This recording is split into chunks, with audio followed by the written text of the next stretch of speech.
அன்பு நேயர்களுக்கு இனிய காலை வணக்கம்.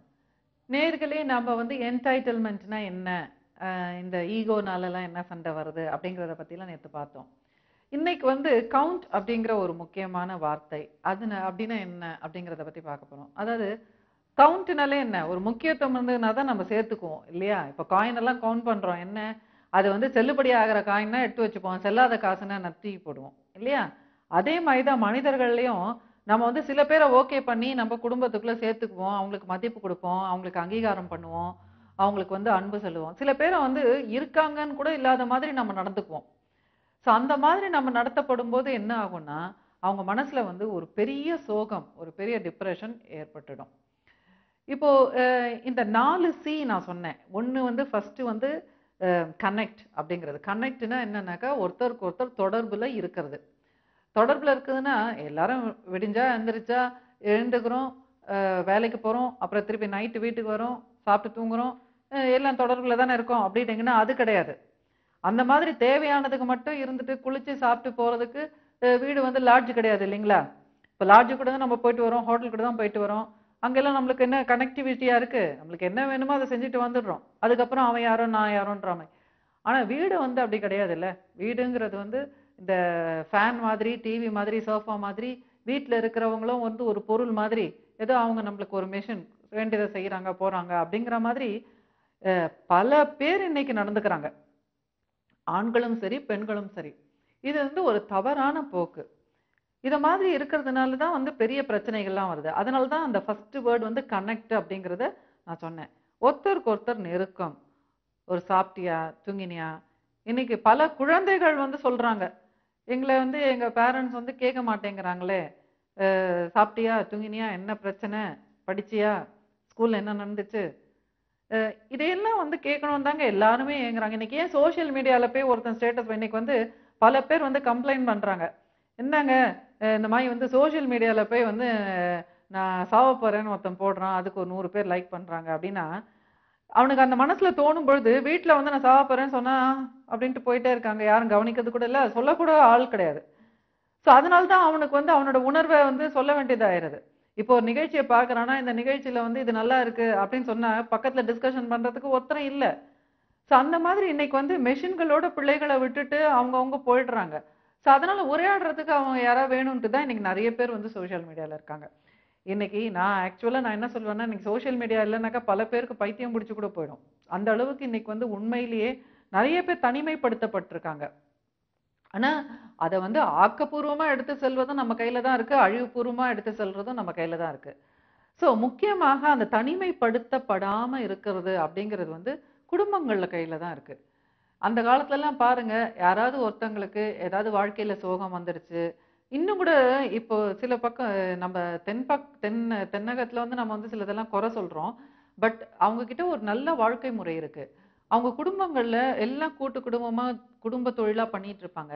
யாராவது ஒருத்தவங்க நலிஞ்சு போயிட்டாங்க, அவங்க கல்யாணம் பண்ணி கொடுத்த பொண்ணுக்கு மாப்பிள்ளை சரியில்லைன்னா என்ன பண்ணுவாங்கன்னா, அப்படியே குடும்பத்தோட கூட்டிட்டு வந்துருவாங்க மாப்பிள்ளையோட. வீட்டுக்கு கூட்டிட்டு வந்துட்டு அவங்களுக்கு ஒரு தொழில் வச்சு கொடுத்து அவங்கள காப்பாத்துவாங்க. இதெல்லாம் ஒரு நல்ல விஷயம் ஆக்சுவலா. இந்த மாதிரி விஷயங்கள்லாம் தொடர்ந்து நம்ம சமூகத்துல இருக்கணும்.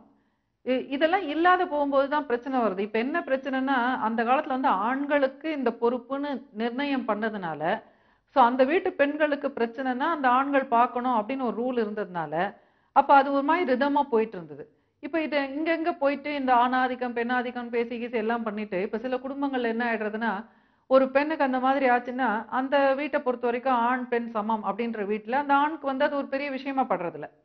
இப்ப பிரச்சனைகள்லாம் எப்படி வருதுனாக்க, இந்த 2 குடும்பங்களுக்குள்ள உறவு வரும்போது தான் பிரச்சனை. இந்த மாதிரி தான் பிரச்சனை வருது. சோ இப்போ நான் சொல்ல வந்தது என்னன்னா, உங்களுக்கு முக்கியமா இந்த கனெக்ட் அப்படிங்கிறது குடும்பங்கள்ல இருக்கணும். ஒருத்தருக்கு ஒருத்தர் கனெக்ட் பண்ணிக்கணும். ஒருத்தருக்கு ஒரு சோகம் நடந்தது, ஒருத்தருக்கு ஒரு மகிழ்ச்சியா இருக்குன்னா அதெல்லாம் பகிர்ந்துக்கணும். அது இல்லாத போது அந்த டிஸ்கனெக்ட் ஆகும் பொழுது அதனோட விளைவு என்னன்னு பார்த்தீங்கன்னா, ஒரு பாதுகாப்பு இன்மை, ஒரு லேக் ஆஃப் கான்ஃபிடன்ஸ், இதெல்லாம் நிச்சயமாக ஏற்படும். அடுத்தது அந்த கேப்பபிலிட்டின்னு நான் சொன்னேன். கேப்பபிலிட்டி இல்லாம ஒரு இன்கேப்பபிளா இருக்கிறவங்களுக்கு என்னன்னா, ஒரு இன்அடிக்குவேட் ஃபீலிங், ஒரு பற்றாக்குறை. அதுக்கு அடுத்தது ஒரு சோர்வு ஏற்படும். அது தவிர்க்கவே முடியாது. பவர்லெஸ்ஸா இருப்பாங்க. ஒரு சின்ன சின்ன விஷயங்களுக்கெல்லாம் கூட அதனால தான் பெரும்பான்மையான பெண்கள் வந்து இன்னைக்கு வந்து ஒரு தனியா ஒரு ஊரை விட்டு ஒரு ஊருக்கு போகணும்னா முடியாதுங்கிறாங்க. ஏன்னு சொல்லுங்க? அவங்கள வந்து சின்ன வயசுல இருந்தே அப்படி பவர்லெஸ்ஸா ஆக்கி விட்டுறாங்க. ஒரு பற்றாக்குறையோடையும் ஒரு பவர்லெஸ்ஸாவும் உன்னால முடியாது. உன்னால முடியாது. இப்படி சொல்லி சொல்லியே என்ன பண்ணிடுறாங்க? ஐயோ! வெளிய போனாக்கா எல்லாம் சிங்கம், புயல் தான், புலி தான் இருக்குங்கிற மாரி பயமுறுத்தி வச்சே நம்மள வளர்த்துட்டாங்க. அதனால பல பெண்களுக்கு வந்து ஆண்கள பார்த்தா கூட பயப்படுற பெண்கள்லாம் இருக்காங்க இன்னும் கூட. இந்த மாதிரிலாம் வளர்க்க போகும்போது என்ன ஆகும்னா, அவங்களுக்கு சின்ன சின்ன பிரச்சனைகள் வரும்போது கூட வீட்ல வந்து அத வந்து தாங்கிக்கக்கூடிய ஒரு மன வலிமை இல்லாம போயிடுது. பவர்லெஸ்ஸா போயிடுறாங்க.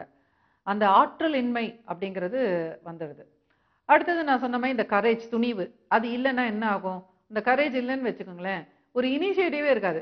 இப்ப சில பேர் சொல்லுவாங்க, எதுக்குமே ஒரு முயற்சியே பண்ண மாட்டேங்கிறாருங்க. ஒரு 4 பேர் சொல்றாங்க, போய் இன்டர்வியூக்கு ஏற்பாடு பண்ணி குடுத்துருக்காங்க. இவன் போய் இன்டர்வியூ அட்டெண்ட் பண்ணா போதும், வேலை குடுத்துருவாங்க. ஆனா இவன் அது கூட பண்ண மாட்டேங்கிறாங்க. இன்டர்வியூ மாட்டேங்கிறாங்க. இனிஷியேட்டிவ் எடுக்க மாட்டேங்கிறாங்க. ரெஸ்பான்சிபிலிட்டி இல்லங்க அப்டின்னுவாங்க. ஏன் அப்படி ஆச்சு அப்படின்னு பார்த்தீங்கன்னா, எங்கேயோ அவருக்கு வந்து ஒரு தோல்வி மனப்பான்மை. அவ்வளவுதான் முடிஞ்சு போச்சு எனக்கு வாழ்க்கை. இனி என்ன? அப்படிங்கிற மாரி ஒரு நிலைமைக்கு அவர் தள்ளப்பட்டுட்டாரு. அதனால என்ன ஆயிடுச்சுன்னா, அவருக்கு அந்த ஊக்கமின்மை, அந்த ஒரு ஃபெயிலியர் முத்திரை குற்றப்பட்டதுனால, அவருக்கு அந்த துணிவின்மை ஆயிடுச்சு. அடுத்தது பார்த்தீங்கன்னா, இந்த கவுண்டிங் முக்கியம், முக்கியம் இல்ல அப்படின்ற ஒரு விஷயம் வந்து பெரிய அளவுல பாதிக்கும். இப்ப இந்த மாதிரி வந்து ஒருத்தர வந்து உதாசீனப்படுத்தி, நிராகரிச்சு, அவங்கள தேவையில்லை அப்படிங்கிற மாரி நாம நடத்தினோம்னா, அவங்க என்ன ஆயிடுவாங்கன்னா, நிச்சயமாக பழிவாங்கும் நிலைக்கு போயிடுவாங்க. என்ன நான் ஒரு அங்கத்தினரே கிடையாதா? அப்படிங்கிற ஒரு அ அ 2 நிலைமைக்கு போவாங்க. ஒண்ணு, ஆமா இவங்கலாம் சொல்றது உண்மதான். நான் அருகதையே இல்ல. எனக்கு வாழ்க தகுதியே இல்ல. நான் இப்படியே கூனி குறுகி நான் செத்துற வேண்டியதான். அப்படிங்கிற மாரி ஒரு நிலைமைக்கு போயிடுவாங்க. அப்படி இல்லன்னா, அப்படியே 360 டிகிரீஸ். இவங்க எல்லாம் என்ன நம்மள புறக்கணிக்கிறது? இவங்களுக்கு ஏதாவது நம்ம பண்ணியே ஆகணும் பழி அப்படிங்கிற மாரி. இன்னைக்கு இந்த மாதிரி எல்லாம் தான் வந்து நம்ப நெகட்டிவ் எமோஷன்ஸ டெவலப் பண்ணிட்டு வரோம். இந்த 4 தயவு செஞ்சு அப்பப்ப சுய ஆய்வு பண்ணிட்டே இருங்க. இதுல எது குறையுது, எது ஏறுது. இது 4ம் பேலன்ஸ்டா இருக்கும்போது, குடும்பங்கள்ல எவ்ளோ பிரச்சனை வந்தாலும், அத அப்படியே வந்து நாமளே சால்வ் பண்ணிட்டு போயிரலாம். இப்போ இத இத பொறுத்து தான் பிஹேவியரே வந்து இருக்கும். இப்போ மிஸ்பிஹேவியர் அப்படிங்கிறது பார்த்தீங்கன்னா, 4 விதமான பெரிய மிஸ்பிஹேவியர் உளவியல்ல சொல்றாங்க. அதுல வந்து அட்டென்ஷன் சீக்கிங்காக நடத்தக்கூடிய ஒரு பிரச்சனைகள்லாம் இருக்கு. சின்ன சின்ன சண்டைகள். ஒரு குடும்ப பெண்மணி வந்து என்கிட்ட சொல்லிட்டே இருந்தாங்க. என்ன சொன்னாங்கன்னா, "எங்க வீட்டுக்காரர் ரொம்ப நல்லவர் தாங்க" அப்படின்னு ஆரம்பிச்சாங்க. சரி நல்லவர் தானே, அப்ப என்ன பிரச்சனை உங்களுக்கு? அப்படின்னா, "இல்லங்க பேசவே மாட்டாருங்க. அவர் என்ன அப்ரிஷியேட்டே பண்ண மாட்டாங்க" அப்படின்னாங்க. சரி வீட்டுக்கே வ வ டைமே இருக்க மாட்டாருங்க. வீட்லயே இருக்க மாட்டாருங்க அப்படின்னாங்க. சரி ஓகே. இப்படியே அவங்க அடுக்கிக்கிட்டே போனாங்க. அப்புறம் எனக்கு கொஞ்ச நேரம் கழிச்சு பொறுமையின்மை ஆயிடுச்சு. சரி நீங்க என்னதான் பண்ணுவீங்க? உங்க செயல்லாம் சொல்லுங்க. அப்படின்னு பார்த்தாக்கா, அவர் வந்து நடுவுல வராரு, வீட்ல இருக்கிற வேலையெல்லாம் இந்த அம்மாக்கு செஞ்சு குடுக்குறாரு. அப்புறம் என்ன உங்க வீட்டுக்காரர் வீட்டுக்கே வருவாருங்க. ஆனா திட்டிட்டே இருப்பாருங்க. சரி அப்புறம் என்னதான் எதிர்பார்க்கிறீங்க அப்படின்னு பார்த்தீங்கன்னா, அப்பதான் அவங்களோட மனசுலேருந்து வருது. என்ன வருதுன்னா, அவர் வந்து அவங்கள அப்ரிஷியேட் பண்ணல. அந்த ஒரே பார்த்தாக்கா அவர் வந்து பூ வாங்கி குடுக்குறாரு, புடவை வாங்கி குடுக்குறாரு, கோயில் குளம்லாம் கூட்டிட்டு போறாரு. எல்லா விதமான இதுவும் அவங்களுக்குள்ள தாம்பத்திய உறவு நல்லா இருக்கு. எந்த குறையும் இல்ல. ஆனா என்னன்னா, அவர் வாய் விட்டு, "நீ அழகா இருக்க, நீ நல்லவ, நீ நல்லா வேலை செய்ற" அப்படின்னு ஒரு பட்டம் குடுக்க மாட்டேங்கிறாரு. ஏங்க இந்த பட்டம்லாம் என்னங்க? தாராளமா குடுத்துட்டு போலாம். இதுக்கு என்ன காசா, பணமா? ஆஸ்கர் அவார்ட் மாரி சில கணவன்மார்கள் நெனச்சுக்கிறாங்க. ஒரு பொண்டாட்டி வந்து ஒரு அழகா இருக்கேன்னு சொன்னா என்னங்க அது என்ன உலக அழகி பட்டமா? அதுக்கு என்ன கிரைட்டீரியா வச்சு தான் குடுக்கணுமா? அவங்க மனைவிய அவங்கவங்க நீங்க அழகா தான் இருக்கேன்னு ஒரு வாரத்துக்கு 2 தடவ சொன்னா தான் என்ன தப்பாயிடுச்சுன்னு எனக்கு தெரியல. இத நான் வந்து அந்த கணவர தனிப்பட்ட முறையில கவுன்சிலிங் பண்ணும்போது கேட்டா, அவர் வந்து ரொம்ப வெட்கப்பட்டு சிரிக்கிறாரு. "என்னங்க மேடம் இதெல்லாம் போய் சொல்லிட்டு இருக்க முடியுமா வைஃப் கிட்ட? அவ அழகா இல்லாம அவ பிடிக்காமயா நான் கல்யாணம் பண்ணிட்டு இருக்கேன். அவ ஒழுங்கா இருக்கான்னு இல்லாமயா நான் வீட்ல வச்சு குடும்பம் நடத்துறேன்" அப்படின்றாரு அவரு. சோ இத மாதிரி தான் வந்து பிரச்சனை. இப்ப என்னன்னா மனசுக்குள்ளேயே வச்சுக்கிறதுல என்ன? அத அவங்க கேட்கணும்னு ஆசைப்படுறாங்க. இதெல்லாம் வந்து இந்த காலகட்டத்துல அ அ தம்பதியர்களோட எதிர்பார்ப்பு. இத நாம புரிஞ்சுக்கணும். அந்த காலத்துல வந்து ஒரு பார்வையிலே வந்து புரிஞ்சுக்கிட்டாங்க. சினிமாலாம் பார்த்தீங்கன்னா, அந்த ஒரு பார்வையிலே அவங்களுக்கு காதல் இருக்கா, சரி என் கணவருக்கு என் மேல காதல் இருக்கு, அந்த ஒரு பார்வை பார்த்தா போறோம், அது ஹாப்பி அவங்க. இப்ப இந்த காலத்துல அப்படியெல்லாம் இல்ல, மாறிடுச்சு இல்லையா? இந்த காலத்துல வந்து I love you I love யூன்னு ஒரு நாளைக்கு வந்து அப்படி போக வர சொல்லிட்டு அப்படி தட்டி கொடுத்துட்டு அப்படி ஒரு கிஸ் பண்ணி கொஞ்சி இதெல்லாம் பண்ணாதான் கணவனும் சரி மனைவியும் சரி புரிஞ்சுக்கிறாங்க நம்ம மேல இவங்களுக்கு ஒரு இது இருக்கு, ஒரு கவர்ச்சி இருக்கு அப்படின்ட்டு. நான் என்ன சொல்ல வரேன்னா, இதெல்லாம் சிம்பிளான விஷயம். நாட்டு நடப்பு புரிஞ்சுக்குங்க, எப்படி உலகம் போயிட்டு இருக்குன்றத புரிஞ்சுக்குங்க, நம்மளை சுத்தி எப்படி வாழ்க்கை முறை மாறிட்டு இருக்குன்னு புரிஞ்சுக்குங்க. கொஞ்சம் கொஞ்சம் நீங்களாம் இதெல்லாம் பழகிக்குங்க. ஃபர்ஸ்ட் வந்து ஒரு அன்ஈஸியா இருக்கும், அப்புறம் போக போக என்ன உங்களுக்கு இயல்பா வந்துடும். ஸோ இதெல்லாம் சின்ன விஷயம். இதை விட்டுட்டு இதுக்காக பெரிய கவுன்சிலிங் போய் பெரிய மருந்து மாத்திரை வாங்கி சாப்பிட்டு எதுவும் தீர்க்க வைக்க போறது இல்லை, இல்லைங்களா?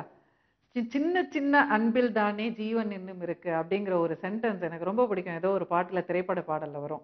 அது வந்து 100% உண்மைங்க. சின்ன சின்ன அன்பு தான் வந்து மனிதர்களுக்கு வேண்டி இருக்கு. அதுலதான் ஜீவன் வந்து வாழ்ந்துகிட்டே இருக்கு, எவ்வளவு பெரிய கஷ்டம் வந்தாலும். அதனால நம்ம அன்பை பரப்புவோம். வெறி வளர்ப்பதை தவிர்த்து நெறிகளை வளர்ப்போம்.